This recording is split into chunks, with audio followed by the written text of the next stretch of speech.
Hello everyone, and welcome back to another video with On Point Politics. And today I'm going to be doing another video on the latest polls for the Senate elections in 2024. If you guys hit the like button, subscribe to the channel, I would greatly appreciate it so you guys could keep the momentum up for the channel as we are approaching 10,000 subscribers very soon. We are less than 500 subscribers away from hitting 10,000 subscribers, so I would greatly appreciate it if you do hit the like button, subscribe if you're new. And so let's go ahead and do this. So basically, the first state, I'm going to basically be going from left to right instead of going in alphabetical order because there's a lot of states that are missing and I've had to re-record this a bunch of times. But either way, if you go to the state of Washington, the first day we're going to look at the same poll from last video. Cantwell still up by 8 points here, which puts that in the likely Democratic column. If we look at California, we're going to see here, Garvey's a good candidate, but again, same poll as last time, shifts up by 24 points, I believe it said. Yep, it's up by 24. What's interesting is that I really believe that Garvey is a pretty decent candidate. I know he's a former baseball player from the state of California. I know he's got a lot of popularity there. However, I don't think he's going to have what it takes in order to beat, Schiff there just because it is California. Now, do I think it's going to be closer than 24? Actually, yeah, I think Garvey may even outrun Trump, statewide. However, I don't think it's going to get below 10 points as of right now, and I have to go based off the polls, so I think California will more than likely end up going into the safe column.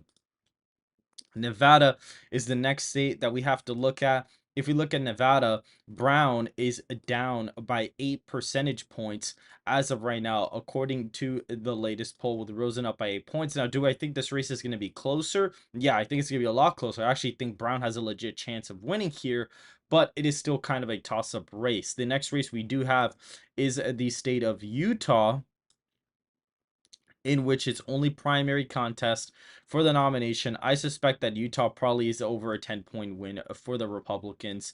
If we look at Arizona, we're going to see that the latest poll still has Gallego up by 2 percentage points.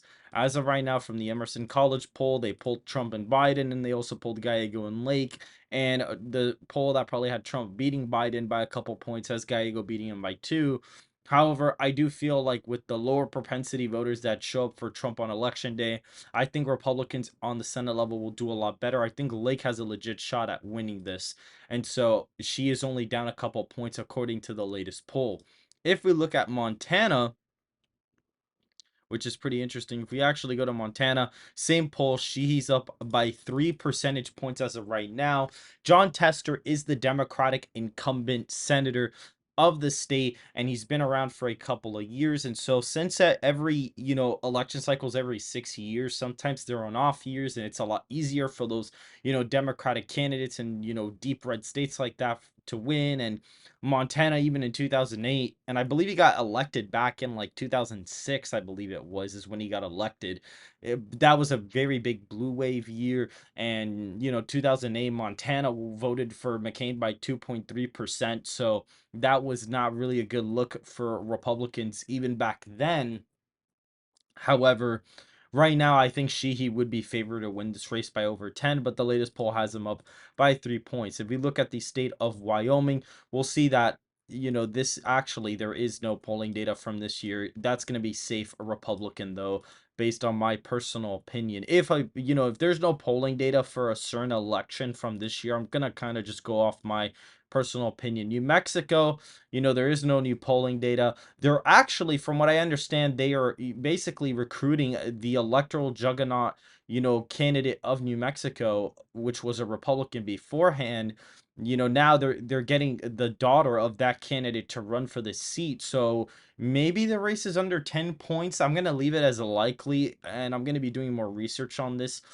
I will be updating my Senate predictions sometime this week. So if you guys are engaging with this, and I saw the last video I did of this did really well out of nowhere. So if you guys do engage with this quite a bit, then make sure to go ahead and also watch the Senate prediction as well.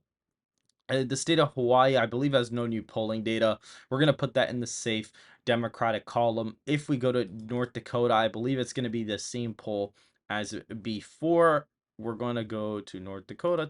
All right, here we go. Kramer's up by 26 percentage points in the state of North Dakota. The special election is going to be safe Republican in Nebraska. And what's interesting in Nebraska is that we do have a new poll out of here, which is actually from Osborne, which is the independent candidate, and Fisher's up by 4. So Osborne has lost some ground. Now, clearly, both candidates have lost ground, but Osborne has lost a lot more ground compared to the last poll, and even though there's less respondents and things like that, it's Nebraska, guys. The independent candidates usually don't really make steam here, and so I'm gonna, it's interesting because last video I put it leaning Democrat because usually candidates that tend to be independent always end up voting Democrat or caucus with the Democrats. It's very rare that you see a Republican caucusing, member of the Senate being independent. It's not really a common thing. And so that's why I made that characterization last time. But in the latest poll, Fisher's up by 4. She'd be winning it by a lean margin. However, I suspect her to probably win this by over 10 points very, very easily. If we go to the state of Texas, we're going to see the latest poll from April 22nd actually has Cruz up 13 points. So that actually puts Cruz in the safe column in the latest poll, which is absolutely insane. If we go ahead and go to the next state, which would be the state of Minnesota, I believe there is no new polling data out of there. It's still going to be that same plus 17 poll from the last video. And if we go to Missouri, we're going to see Hawley's up by 14 once again, and we're going to fill that in on the map. Mississippi does not have any new polling data. We're going to leave that as safe Republican. Tennessee, I believe, does have new polling data, for this year at least, but as of recent data, probably not. We can see that Johnson's up in the primary. Blackburn's ahead by 17 in the latest poll. So I'm going to put that in the safe Republican column. Indiana, if we go to the state of Indiana, we're going to see here that Banks is up by 10 points. However, they need to conduct a new poll because this is back from October. And so we're going to leave that in the safe Republican column. If we go to the state of Ohio, we're actually going to see that Brown is still down by Brown's up by quite a bit according to the latest poll. As of right now, he's actually up 11 points, same thing as last video, so that is safe Democrat as of right now. And if we go to West Virginia, we're going to see Justice is basically destroying, in the primary, whoever is going to challenge him. And what's actually quite funny about this is that they're not even doing general election polling because they know it's a wash. So effectively, West Virginia is going safe Republican, and that already puts Republicans, even without Ohio, they already win. So that goes to show, how just how screwed, Democrats are on the Senate level nationally. They literally need to pick up, like, they literally need, like, they're at 49. They literally need one pickup to a tie in the Senate. And they're going to get Florida, so they're already going to be ahead in the Senate. So even if they didn't even get Ohio, they would still win with West Virginia and Montana, which are arguably more Republican than Ohio, either way. And so Republicans would already be at a 50-seat majority here. And if Trump comes into office, the VP would potentially be able to break, voting records and things like that. Like he would be able to break the tie in votes, etc. The state of Florida is pretty interesting because Rick Scott's actually polling really well here. The latest poll is actually up by 17 points, which is absolutely insane. So he's clearly got, the Republicans definitely have a clean, Rust Belt, excuse me, Sun Belt sweep as of right now. You could see there. And then if you go to Virginia, we're going to see that Kane is still up by 5 against Youngkin. However, I think Hung Kao is going to be the one that actually runs. We're going to leave that as likely Democratic for right now. And if we go to the state of New York, we're going to see no new polling data. A lot of these states are not necessarily going to have new polling data out of them, and not Connecticut either, and neither is Delaware. New Jersey is interesting because New Jersey, the incumbent senator, got into a lot of trouble, dropped out, and supposedly he did suspend his third-party campaign. So that puts, Kim and, against these two candidates. Glacier is up in the latest poll, and so Kim is up by 9 points on their Republican challenger, and that puts them up by a likely margin there. Maryland, I believe nothing has really changed. We're going to look at Maryland. You're going to see that Hogan's still up by, 18 points against Troy, or 13 points against Trone. And so that puts him in the safe Republican column. So even on this map, the Ohio and Maryland flips basically cancel each other out, because I think Maryland's going to go blue at the end of the day. It'll be closer.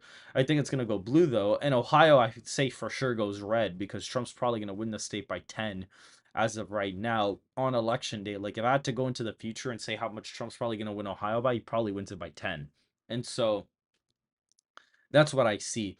And Angus King, no new polling data out of Maine, but I suspect that he probably wins in Maine fairly easily. Vermont and Maine, those are basically independent senators, but theoretically they caucus with Democrats, so they count as Democratic seats. So it is what it is. And we have the three final Rust Belt states. Wisconsin, if we look at the polling data, Eric Hovde is a very, very good candidate. However, in the latest poll, Baldwin is up by 4 percentage points. If we look at the state of Michigan, Rogers is not even a bad pick either, per se. Slotkin, however, is up by 2 points.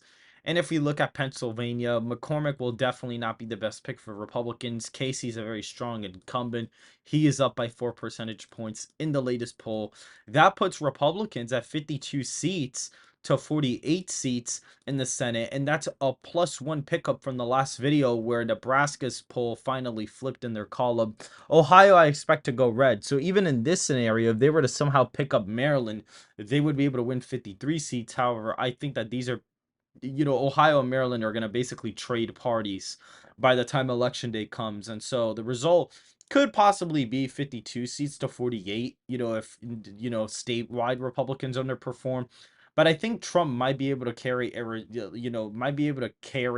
Lake, no pun intended, to the finish line. So will he in Wisconsin, Eric Hovde in Nevada as well. Michigan and Pennsylvania are more questionable, but that'll be up for discussion another day. If you guys did enjoy the video, please hit that like button, subscribe to the channel, make sure to follow the Twitter and join the Discord in the description down below. And I will see you guys very, very soon.